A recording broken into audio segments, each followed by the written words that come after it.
سفر من معنور کی قلم سے ماخوذ قسط نمبر 12 کی دوسری قسط کے ساتھ حاضر ہیں ہم لوگ۔ السلام علیکم۔ لکھانی آن لائن میگزین میں خوش آمدید۔ رات کا نہ جانے کون سا پہر تھا جب وہ چھت پر ٹہل رہی تھی۔ نومبر کی سرد ہوا کے تھپیڑے اس کے وجود کو چھو رہے تھے۔ آسمان ستاروں سے بھرا ہوا تھا مگر چاند کا کہیں کوئی نام و نشان نہیں تھا۔ مہینے کے آخر کا چاند تھا جو رات گئے ہی جھلک جاتا تھا۔ عجیب کیفیت تھی اس کی، سرد موسم میں سلگتی چاہتیں، بے خود سانسیں، بے ضبط یادوں کی برساتیں۔ کتنے کھوکھلے رشتے ہیں یہ، احساس سے خالی، نہ آنے کی خوشی میں نہ جانے کا غم۔ شنایا نے خود سوچتے ہوئے گہری سانس بھری اور اسے جو بھی مل رہا تھا ایک نئے جہان کے در کھول رہا تھا اور اس کے سوچنے سمجھنے کی زاویے کے بدل رہا تھا۔ انسان بھی چلتی پھرتی کتاب ہوتا ہے۔ اس کتاب کو پڑھنے والا کوئی اہل نظر اور باطن شناس ہونا چاہیے، پھر ہر حرف، ہر لفظ، ہر جملے، ہر صفحے، ہر باب سے نئے نئے راز آشکار ہوتے ہیں۔ اس سے شمیم کا ملنا، پھر آمنہ کی باتیں، بی بجی سے بحث، سب کچھ اس کے ذہن کے پردوں سے ٹکرا رہا تھا۔ وہ بیکل سے تھی، اس لیے نیند اس کی آنکھوں سے کوسوں دور تھی۔ آنکھیں رت جگے کی عادی ہوتی جا رہی تھیں۔ دن کی روشنی میں رت جگے کی لالی اس کی گہری آنکھوں میں عیاں رہتی تھی۔ وہ بھی چھت پر ٹہل ہی رہی تھی جب اس کی نظر اچانک صحن میں باغیچے کے پاس ٹھہر گئی۔ وہاں کوئی تھا۔ اسے غور سے دیکھتے ہوئے وہ سیڑھیوں کے قریب آ گئی۔ باغیچے میں قدرے اندھیرا تھا۔ وہ ٹھیک سے پہچان نہیں پا رہی تھی کہ وہاں کون کھڑا تھا اور کیوں۔ موسم کے تیور بھی اچانک سے بدل گئے تھے۔ ہوا تیز ہو گئی تھی۔ بادل بدمست ہاتھیوں کی طرح چنگھاڑنے لگے تھے اور آسمان کی سیاہ رنگت سے خنجر نما بجلیاں خوفناک دکھائی دے رہی تھیں۔ انہی پل دو پل کی اترتی چمکتی بجلی میں شنایا نے اس کا چہرہ دیکھا اور ساکت رہ گئی۔ وہ اصباح تھی۔ رات کی اس پہر وہاں کیا کر رہی تھی؟ شنایا اسی سوچ میں سیڑھیاں اتری، بنا کچھ بھی سوچے۔ وہ نہیں جانتی تھی یہ چند قدموں کا فاصلہ اسے کس نئی لمبی کٹھن مسافت میں لے کے جانے والے ہیں۔ اسما، تم کہاں جا رہی ہو اس وقت؟ حیران ہو کر پوچھا۔ اس کے ہاتھ میں بیگ تھا اور وہ کہاں جا رہی تھی؟ کچھ تو غلط تھا۔ جا رہی ہوں میں یہاں سے ہمیشہ ہمیشہ کے لیے، آپ سب سے دور، کیونکہ یہاں میری خوشی کا کوئی احساس کر نہیں، کسی کو بھی۔ دو ٹوک جواب دیا۔ کمال کا اعتماد تھا۔ کچھ عزت ذلت کا احساس ہی نہیں تھا، نہ ندامت کا سایہ۔ پاگل ہو گئی ہو تم؟ رات کے اس وقت کہاں جاؤ گی؟ موسم دیکھا ہے؟ چلو اندر۔ سامان پکڑنا چاہا شنایا نے۔ اس نے ہاتھ جھٹک دیا، بے حد سختی سے۔ میں زہیب کے ساتھ جا رہی ہوں، وہ انتظار کر رہا ہے میرا۔ یہ سن کر شنایا کے قدموں کے تلے زمین سے رکھنے لگی۔ وہ غیر یقینی سے پھٹی پھٹی نگاہوں سے اسما کو دیکھنے لگی۔ کچھ بول نہیں سکی، زبان کنگ تھی، الفاظ گونگے ہو کر رہ گئے تھے۔ تم ایسا نہیں کر سکتی۔ نہیں اسما پلیز۔ اس نے منت کی۔ وہ چاہتی تو سب کو جگا سکتی تھی، بیوی جی کو بلا سکتی تھی، مگر اس نے ایسا نہ کیا۔ وہ نہیں چاہتی تھی کہ کسی کو بھی اسما کے اس عمل کا پتہ چلے۔ اس نے ساری زندگی کے لیے بے اعتبار ہو جانا تھا، سب کی نظروں سے گر جانا تھا۔ وہ اعتبار اور بے اعتباری کے درمیان کھڑی تھی۔ یہ ایک لمحہ تھا اور اس ایک لمحے کا فیصلہ اس کی زندگی کو بدل کے رکھ دینے والا تھا۔ کروں گی جو دل میں آئے گا وہی کروں گی، اور تم تو بولو ہی مت۔ تیری وجہ سے ہوا ہے یہ سب، صرف تیری وجہ سے۔ تیری وجہ سے آج مجھے یہ قدم اٹھانا پڑ رہا ہے، گھر سے بے گھر ہونا پڑ رہا ہے، صرف تیری وجہ سے۔ تیرے آنے سے سب رشتے بگڑتے ٹوٹے ہیں اور تو مجھے سمجھا رہی ہے؟ شرم تو نہیں آ رہی؟ اسما کے لبوں پر طنزیہ مسکراہٹ تھی۔ یاد ہے اسما، تم نے مجھے کیا کہا تھا؟ جو رات کے اندھیرے میں نقب لگائے ان سے ایسے ہی بات کی جاتی ہے، وہ عزت کے قابل نہیں ہوتی۔ اور اب تم خود وہی کر رہی ہو، اپنی عزت، باقر کی عزت کو داؤ پر لگا رہی ہو۔ کب تک بھاگو گی؟ کس کس سے بھاگو گی؟ آج قدم نکالو گی تو ساری زندگی بھاگتی ہی رہو گی، پہلے گھر والوں سے، پھر خود سے، اور پھر اپنی اولاد کے سوالوں سے۔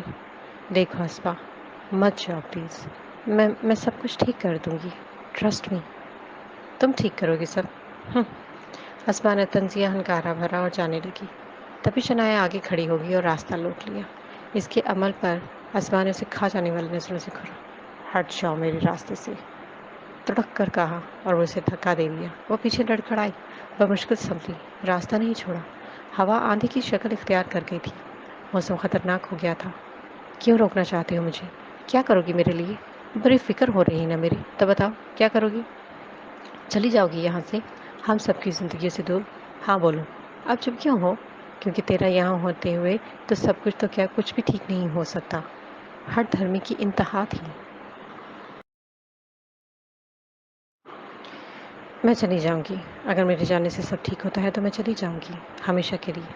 یہ کہتے ہوئے شنایا کے حلق میں کوئی گولا اٹک گیا تھا۔ شاید آنسو تھے جنہیں آنکھوں کے بند توڑنے کی اجازت شنایا نے نہیں دی تھی۔ تم پر اعتبار نہیں کر سکتی، سمجھی؟ جلدی میں کہاں جانے کے لیے آگے بڑھ گئی۔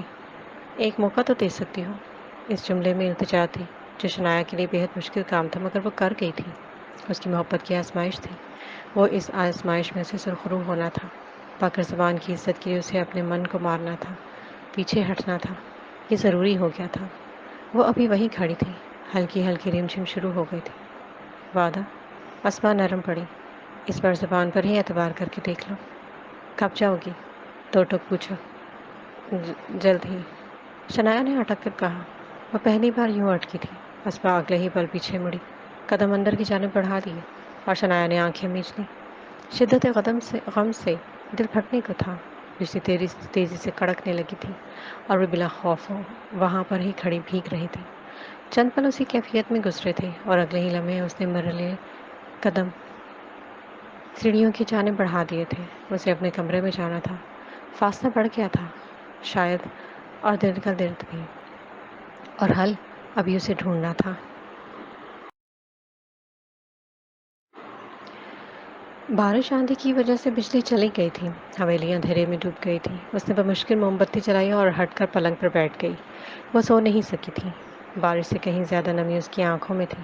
اس نمی میں دل ڈوب رہا تھا، مگر اب کوئی اور حل نہیں بچا تھا۔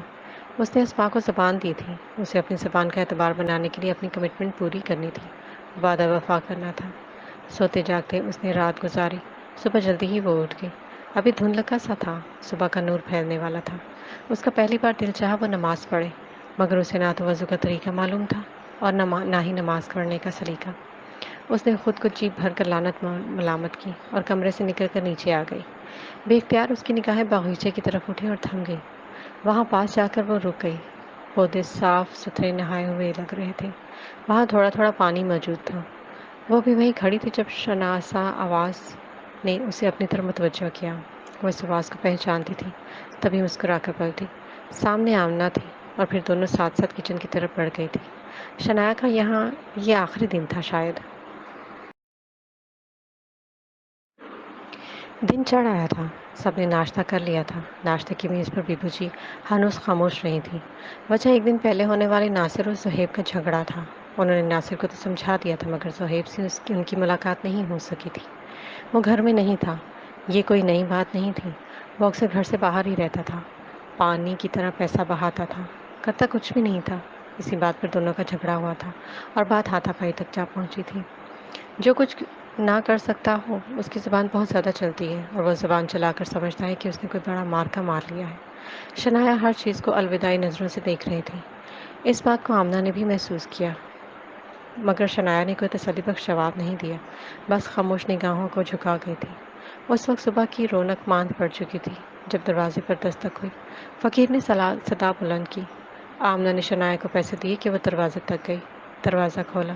پیسے دینے کے لیے ہاتھ آگے بڑھایا، یا ہاتھ ہوا میں ہی معلق ہو کر رہ گیا۔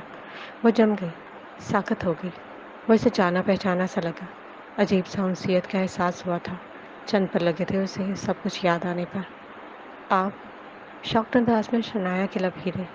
وہ پہچان گئی تھی، یہ وہی ملنگ تھا جو شہر میں ایک بار اسے ملا تھا اور راستہ بدلنے کا مصلحانہ مشورہ دیا تھا۔ ٹھیک کہا تھا آپ نے، منزل پا کر بھی میں خالی ہاتھ رہ جاؤں گی۔ اور وہی ہوا، میں خالی ہاتھ رہ گئی ہوں۔ دکھ، ملال، پچھتاوا، کیا کچھ نہیں تھا اس کی آواز میں۔ فکر نہ کر، ایک راستہ انسان خود چنتا ہے، اور ایک راستہ انسان کے لیے چنا جاتا ہے، اور جسے سب رب سونا چن لے وہ خالی ہاتھ نہیں رہتا۔ بے فکر ہو جا، سونے رب پہ بھروسہ کر۔ ایک راستہ تو نے خود چنا تھا، اب ایک نیا راستہ تیرے لیے چنا گیا ہے، تو خالی ہاتھ نہیں رہے گی۔ ملنگ نے آگے بڑھ کر اس کے سر پر ہاتھ رکھا اور حق وہ کہتا ہوا چلا گیا۔ شنایا چند پل وہیں کھڑی رہی، ہل نہیں سکی، اور اگلے ہی پل نگاہیں آسمان کی جانب اٹھائی، اس یقین کے ساتھ کہ وہاں کوئی ہے۔ دل نے یہ خاموش اقرار کیا۔ اسی لمحے آمنہ نے شنایا کو آواز دی۔ اس کا سہر ٹوٹا، مگر اس کا ذہن ملنگ کی باتوں میں اٹک گیا۔ اطہر رات سے غائب تھا۔ اس کی ماں کی حالت بہت خراب تھی۔ اس کا بھائی اور بھتیجی اس کے پاس بیٹھے اسے دلاسے دے رہے تھے۔ آخر کیسے اطہر یوں اچانک غائب ہو سکتا ہے؟ کسی کی سمجھ میں کچھ نہیں آ رہا تھا۔ اگر کڈنیپ ہوتا تو اب تک کڈنیپر کا فون آ چکا ہوتا۔ کسی کے ساتھ دشمنی بھی نہیں تھی۔ اطہر کے ماموں اپنے خیالات کا اظہار کر رہے تھے۔ دشمنیاں تو نئی نئی بناتا پھر رہا تھا، اب پتہ نہیں اسے دشمنی کی بھین چڑھا ہے یا… لہجہ رندھا ہوا تھا۔ کیا مطلب پھپھو؟ لڑکی نے حیرانگی سے پوچھا، اور پھر اطہر کی ماں ساری بات بتانے لگی جو اس نے ایک دن پہلے فون پر سنی تھی اور اطہر کو سمجھانے کی صحیح بھی کی تھی۔ جہاں کہ اطہر کے گھر میں سوگ کا عالم تھا، وہیں ریا کے ہاں جشن کا سماں تھا۔ وہ نکسک سی تیار اپنی دل فریب اداؤں سے کسی کا دل لبھا رہی تھی، مگر مقابل کا موڈ بگڑا لگ رہا تھا۔ وہ کچھ بیزار، الجھا سا لگ رہا تھا، مگر ریا ہر ممکن طریقے سے اسے خوش کرنے میں لگی ہوئی تھی۔ کبھی ہاتھ پکڑتی، کبھی بالوں میں ہاتھ پھیرتی، چہرے کو چھوتی، پر وہ خاموش تھا، بالکل۔ مانا کہ ہمارا پلان پوری طرح کامیاب نہیں ہو سکا، باکر بچ نکلا، لیکن ایک تیر تو نشانے پر لگا ہے نا۔ اطہر بیچارہ ہمارے بچھائے جال میں پھنس گیا ہے۔ باکر زمان تو یہی سمجھے گا اطہر رقابت کی آنکھ میں جل کر اسے مارنا چاہتا ہے۔ قسمت اچھی تھی باکر زمان کی، گولی بازو کو چھو کر نکل گئی۔ گولی بازو میں نہیں، سیندھی سینے کے پار ہونی چاہیے تھی۔ تان چبا کر غصے کا اظہار کیا۔ نیکسٹ ٹائم ایسا ہی ہوگا۔ اب تو موڈ فریش کرو، لیٹس سیلیبریٹ۔ ریا نے بازو پکڑا۔ سیلیبریٹ؟ انداز طنزیہ تھا۔ وہ دونوں صوفے پر ایک دوسرے کے بہت قریب بیٹھے تھے۔ ریا اس کے بالوں میں مسلسل ہاتھ پھیرے تھی۔ اچھا یہ بتاؤ، ہم شادی کب کریں گے؟ ریا نے گفتگو کا موضوع بدلا، مگر مقابل کو یہ موضوع بے حد ناگوار لگا۔ وہ بے آرام سا ہوا۔ اس نے فوراً ریا کا ہاتھ جھٹک کر بازو آزاد کروایا۔ شادی شادی کوئی اور کام نہیں رہ گیا زندگی میں، بس یہی ہے شادی، ایک تم اور ایک وہ۔ وہ کسی اور کی طرف اشارہ کرتا رہ گیا۔ ذکر لبوں پر آ کر رہ گیا۔ اگر نام لے لیتا تو ریا سے بے موت مارا جاتا۔ وہ کون؟ ریا نے لفظ پکڑا۔ وہ مشکل میں پڑ گیا، اٹھ کر کھڑا ہو گیا۔ کوئی نہیں، ہونی بھی نہیں چاہیے۔ میں نے جو کچھ بھی کیا ہے نا، صرف تمہارے پیار میں کیا ہے۔ ہر قدم پہ میں نے تمہارا ساتھ دیا ہے باکر زمان، اس کو دھوکہ دیا، اس پر قاتلانہ حملہ کروایا۔ مجھے دغا دینے کا سوچنا بھی مت۔ دبے لفظوں میں تنبیہ کی اور وارن بھی۔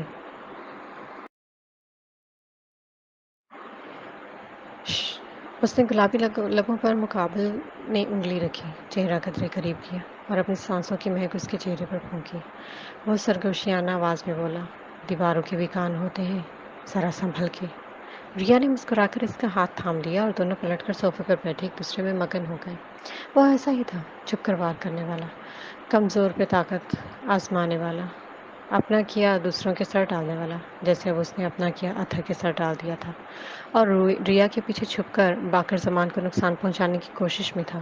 وہ جانتا تھا اچھی طرح سے باکر زمان جیسے انسان کو وہ تباہ و برباد نہیں کر سکتا، اسی لیے کھل کر اس کے سامنے نہیں آیا تھا، مگر ایک کوشش کی تھی اس کی۔ وہ جتنا نقصان پہنچا سکتا تھا اسے وہ پہنچانا چاہتا تھا، وہ بھی چھپ کے۔ ایسے ہوتے ہیں کچھ لوگ جو اپنی محنت خود کو کامیاب کرنے میں نہیں کرتے جتنی دوسروں کو ناکام کرنے میں کرتے ہیں، اپنی ساری انرجی دوسروں کی ٹانگیں کھینچنے میں ضائع کر دیتے ہیں۔ ریا اور اس کا پارٹنر بھی ایسے ہی تھے۔ باکر زمان آفس سے نکلا تو 5 بج رہے تھے۔ نومبر کی دھندلی شام دھیرے دھیرے قریب آ رہی تھی۔ سرد سا تاثر دل میں سمیٹے وہ اپنی دھن میں مگن تھا، بے حد نارمل پرسکون، ہمیشہ کی طرح، جیسے ارد گرد ہوتے ہیں۔ سارے واقعات سے لا علم تھا، مگر یہ بات ناممکن لگتی تھی کہ باکر زمان کسی بھی بات سے بے خبر ہو۔ جب وہ لاؤنج میں داخل ہوا تو سامنے مرید کو کھڑا پایا۔ لبوں پر خفیف سی مسکراہٹ پھیلائے باکر زمان نے بامعنی نگاہ ڈالی تو وہ بولا، کام ہو گیا ہے باکر سائیں۔ جواباً باکر زمان مسکرا دیا۔ فخریہ نگاہوں مرید پر ڈالی اور کندھے تھپکاتا آگے کی طرف بڑھ گیا۔